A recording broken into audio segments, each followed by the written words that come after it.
People, welcome to Newspaper Breakdown. It is the 13th of the 1st, Friday the 13th, first of the year.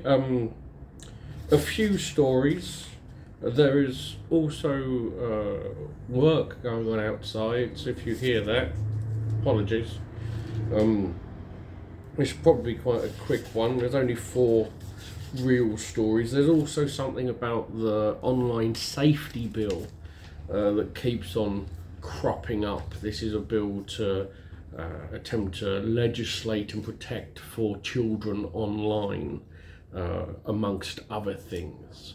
A new idea that is coming up at the moment is to put in an amendment to make managers of social media companies face prison time if they do not put in the effort to protect children online. The problem with the online safety bill, it is remarkably complex, and there are bits in it, like bits that have been dropped over time that are considered to be potentially coming back in, and because it's going all through Parliament and everything at the moment, and then it has to head to the Lords, there is layers upon layers of complexity that I haven't got my head around as of yet, including the concept of the potential banning of something that is legal but harmful. And there's working in there, there's thought process in there that requires real in-depth thinking that I just haven't got my fucking head around the ins and outs of it yet, even where my opinion lies with it. Because you have to look at both freedoms and safety, and it's always such a difficult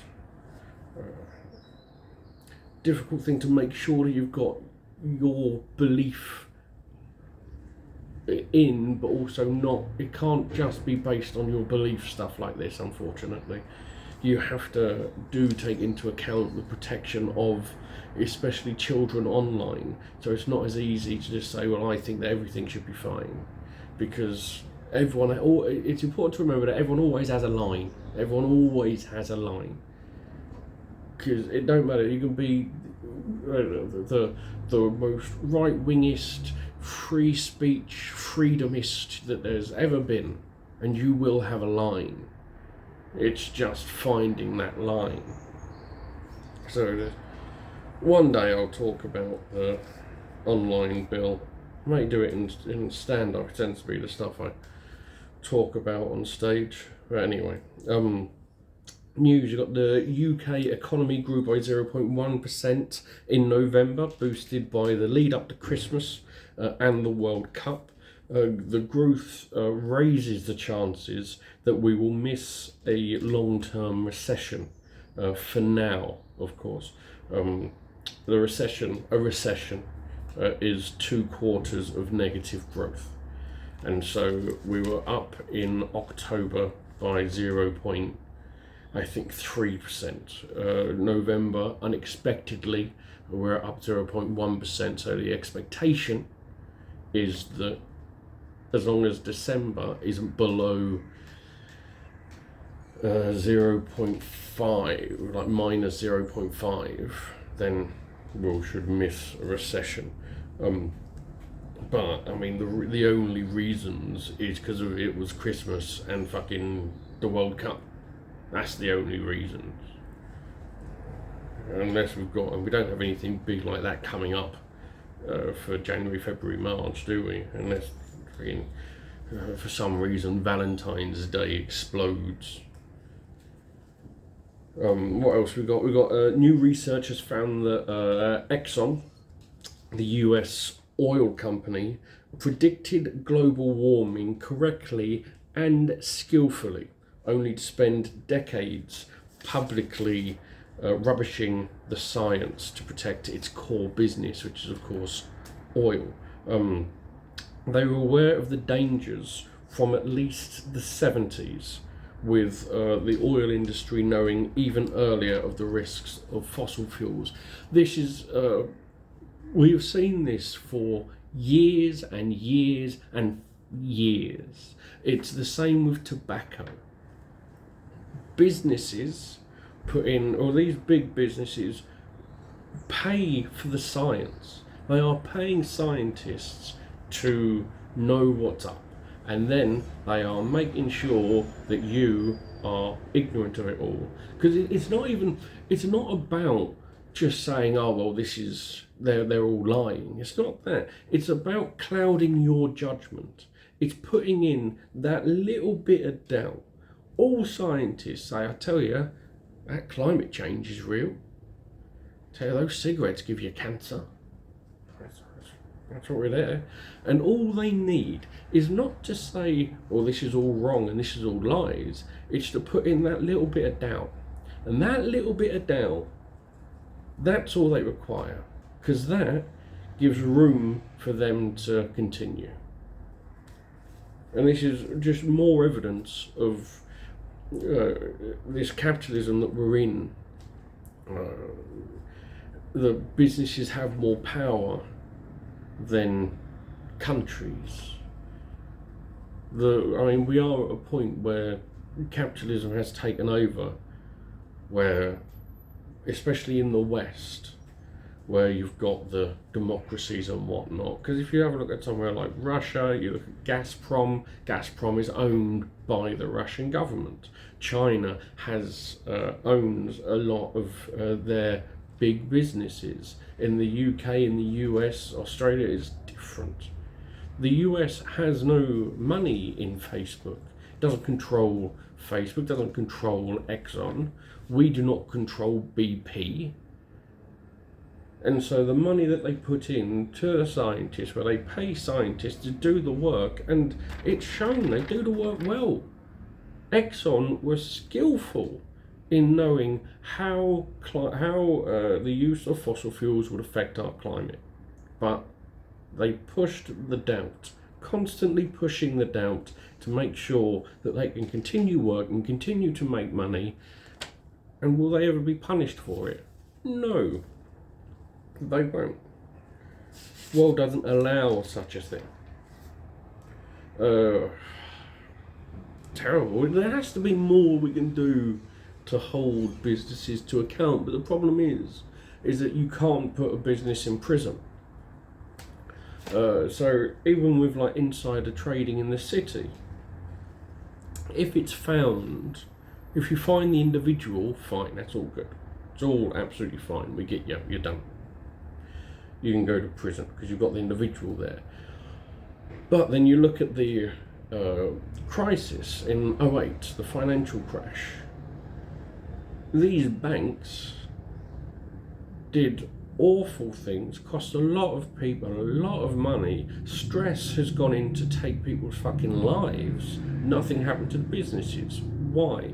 Because you cannot put a business in prison. We need laws to work out that we are able to hold CEOs and whatnot to account for the actions of their company. But it's very easy for a CEO to say, well, fuck me, I didn't know this. I did not know this. So I'll lose my job, give myself a fucking golden handshake, and I'll be fucking off for 2 weeks, and then I'll come back and I'll lead another pissing company. Talking about dickheads, Boris Johnson has received a £1 million donation from Christopher Haden. He is a Thai-based businessman who previously gave millions to Nigel Farage's Brexit party. So this is a lot of money to give a person and not a party. It is a suggestion and a fear that Boris Johnson is going to be looking to get back to try to attempt to lead the Conservative Party again, potentially in time for the next election. Because if you're giving £1 million directly to a person instead of the party, then you're backing that person. Boris Johnson's billionaire Brexit backing mates also provided 2 homes for him in December for £10,000 each. He has been given free accommodation from Bamford since he's left number 10, so a 10k each, 2 houses that is. It's just a different world, isn't it? Just a different world. The rest of us struggling to pay our rent, he's getting it for free for some fucking reason. And it's always like, it's not from the goodness of people's hearts.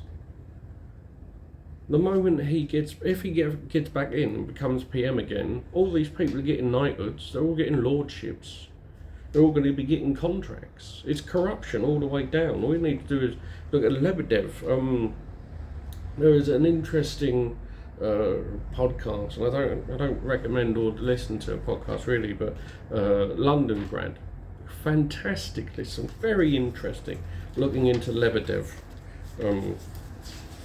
Very interesting seeing how all that worked.